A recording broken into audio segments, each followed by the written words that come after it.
All right guys, I'm really excited for this video because we're in Germany. We just attended the AMG GT XX concept car release. We decided to stay a few more days when we're heading to this side of Europe in this part of the world.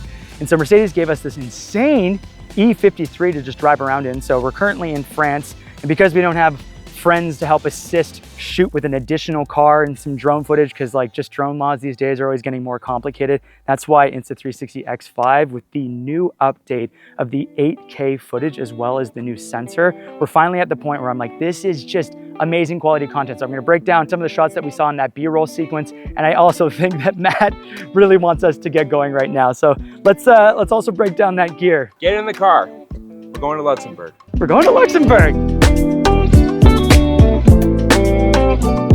All right, let's break down the gear that you need. There is not that much stuff. It's pretty simple. So obviously the camera itself, Insta360 X5 with these settings. The most important one, the extended selfie stick pull. They have a few different selfie sticks. You need the one that goes very, very long in order to get the actual distance so you can fit the entire car in frame. That is a key one. We also have suction cup mounts. You don't need really beefy ones. They have one from PGY Tech with a quick release plate on it. But on top of that, highly recommend a microfiber cloth, because when you suction cup, there can always be dust and it can leave micro scratches on the paint. If you have a rental from Mercedes-Benz or whatever car company, you don't want to return it with scratches on it. That's just a little pro tip. Plus, it's a nice way to keep the car clean. And then the mouth mount. Not all mouth mounts are made the same. I highly recommend the Pro standard one here because it does not move, but you can get great POV shots. And then because we are near concrete, I would recommend just getting the replacement lens kit. Just on the off chance that you scratch the lens, you don't have to stop the entire shoot, quickly replace it. So those are the essentials. Let's get to shooting.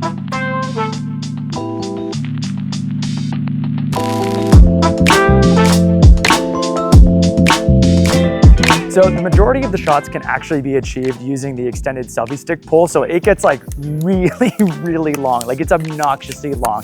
It draws a lot of attention when you have this sticking out of a car. So the first one, you're gonna go from the passenger seat. So you obviously have your driver, you're gonna be sitting here. Let's roll down the window and I'll show you a little breakdown of this. The pro tip is that you want as many points of contact on the car as possible because it's very hard to hold it just with your arms. So if you actually brace it on the side mirror, you have it kind of in between. You can get this front 3/4 shot. And so that's point number one, front 3/4 this way. Then we're gonna move that to the back. So watch out, Matt. We'll go back here.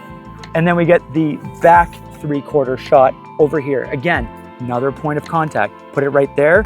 And then you can hold it nice and tight, getting the 3/4 shot. And then what I like to do is actually get a movement shot where you can track this in post-production afterwards, either in the studio app or on your phone, and you're going to swing from the back to the front. It actually, when you're driving fast, it can be a little difficult. So you always want to practice this as smoothly as possible. And you just get these like really dynamic crane, almost drone-like shots. And then the last part is you can make it a bit shorter, again, balancing it in between the mirror, and you're going to place the camera right near the wheel. I like bracing it at the top here and right in between the mirror. And now you can get this insane shot of the wheel spinning. That's essentially like 4 easy shots just using the extended selfie stick pull without any intrusions in your shot. You roughly only need 30 seconds of each shot in order to make the edit that you would like. And this invisible selfie stick, literally keyword invisible, will not end up in your final shots. It's super versatile. Once you nail this technique down, you're going to get insane shots.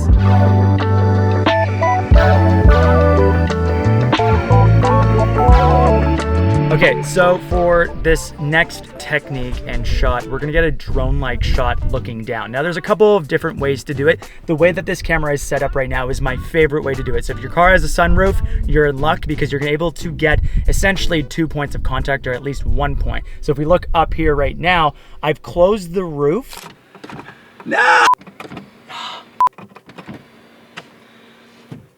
To create a little bit of like a pinch point between this area and this area so it's more stable. And then that way, as we're driving, I don't have to like hold on with full force. The car is assisting with me. And because this car has an area down here with this little compartment, I can create 2 points of contact. And as we drive consistently, we're gonna get amazing drone-like shots looking down. If you don't have this, you're gonna put it out the window and you're gonna brace it against the side right here so that you have something else to make sure you're not getting all this like jiggle and movement. Because even though it has built built-in stabilization, it's never gonna be as good as if you put in the extra effort to get the better shot. So let's get the drone-like shots going through this petite small French town. I just said small twice.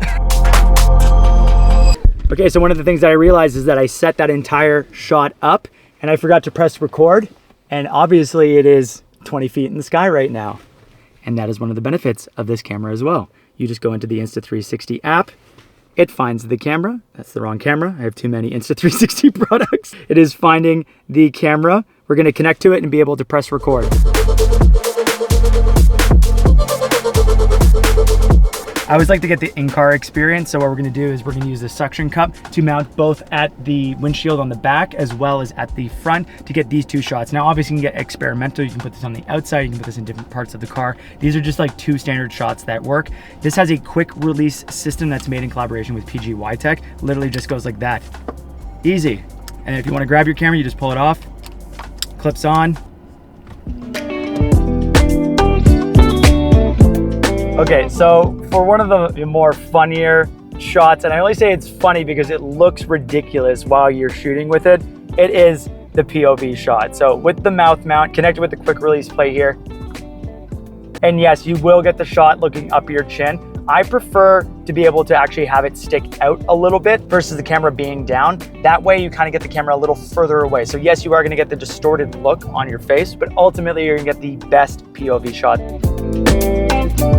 The Insta360 has two modes to shoot in when it comes to 8K. It has pure video mode and it has the normal 8K mode. I almost exclusively shoot on pure video mode, and that's because of the noise reduction that happens with like the AI software. It just looks really good, and it also just matches all of the other cameras. Like if you shoot with mirrorless cameras, the skin tones, the sky, like everything just looks really, really good. So you can shoot both options, but if I had to lean one way, I almost always shoot pure video mode, even in daytime, even though it was designed for nighttime.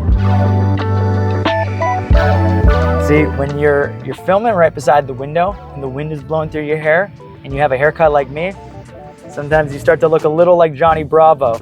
Just saying. I also dated myself a little bit, but I feel like also the right people are like, yes, Johnny Bravo, what a throwback. If being a hunk is wrong, then I don't want to be right. All right, this is a little bit of like a bonus when it comes to the different shots that you can get, but I took advantage of it. So when I saw it, I was like, oh, this is perfect. So we were lucky enough to do an AMG driving experience. Thank you again, Mercedes, epic. And we finished off in front of the Mercedes-Benz Museum, which is this like iconic building in Stuttgart. And we had like 5 or 6 basically AMGs lined up front, and the white GT had its windows down. I was like, oh, this is the moment. So I grabbed the extended selfie stick, I put it in the 8K mode, I put it through both of the windows, and then I essentially pull it through, reveal the dash, and then raise the stick up, and you get this like epic, like end of a car commercial crane shot. Okay, I'm just gonna give you my final thoughts on this. This camera doesn't replace a mirrorless camera with amazing lenses and full cruise. Like there's a way to shoot car content in a very cinematic way. But I think this camera is not a camera that people think when it comes to automotive content. And that's why I wanted to showcase this, because it's finally at the point where you can get unique shots that look different, that you can share on social media, and you can get with like a 2-person crew or just on your own. And I think that's what makes this stand out. So if you want to learn more about this, links in the description, and we'll catch you guys in the next one. Bye. They actually use this camera for Google Earth. No way. Yeah. That's a cool fact about the Insta360 X5 is they actually do use that to capture Google Earth images in certain places. Yes! Yes! That's the best one so far. Okay, let's go.